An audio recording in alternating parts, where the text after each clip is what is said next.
Bredensville is devastated by the effects of an unexpected tornado that swept through the region earlier today.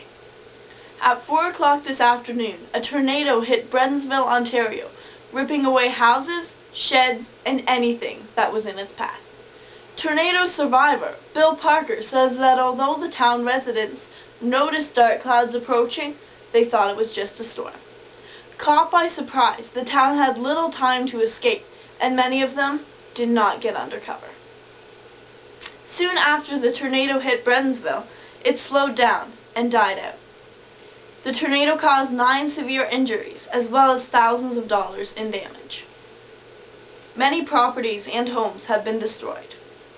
Those families whose houses have been crushed are currently staying at the Hawk Motel, which is just south of Bredensville.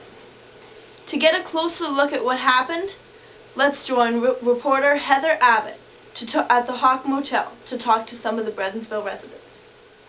Thanks, Christine. I'm here at the Hawks Motel to interview some of the refugees. Excuse me, ma'am, but could I talk to you about the tornado? Of course.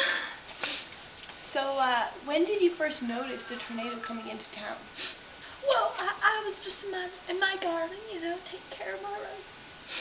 And I felt in my bones that the weather was changing, but I looked up and it was just a dark storm cloud. So I thought, oh, no big deal. That's okay. I can deal with that. I'll just get my roses done before it storms.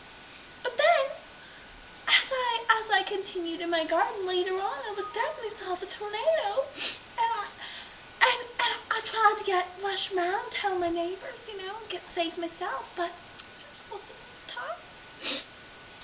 So how were you affected by this disaster? Well, I had this big old house. It's been my family for generations, and it was completely destroyed. I don't know what I can do about that. I mean, it's irreplaceable. And also, my son, his house was also destroyed, but he was as lucky as I was, safe, and so he's in the hospital right now. He's in the hospital right now in critical condition, and I have to go visit him soon. You just interrupted me with that. So, how do you plan to move forward from this disaster?